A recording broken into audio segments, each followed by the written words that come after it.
पंतप्रधान नरेंद्र मोदी सध्या फ्रान्स दौऱ्यावर आहेत। पंतप्रधानांनी एआय ॲक्शन समिटमध्ये सहअध्यक्ष म्हणून सहभाग ते नोंदवला होता।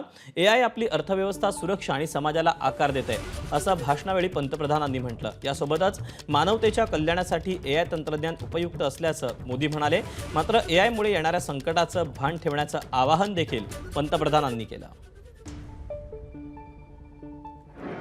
We are developing AI applications for public good.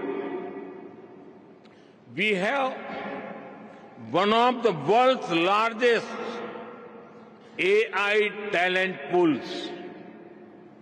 India is building its own large language model considering our diversity. ABP माझा, उघडा डोळे बघा नीट।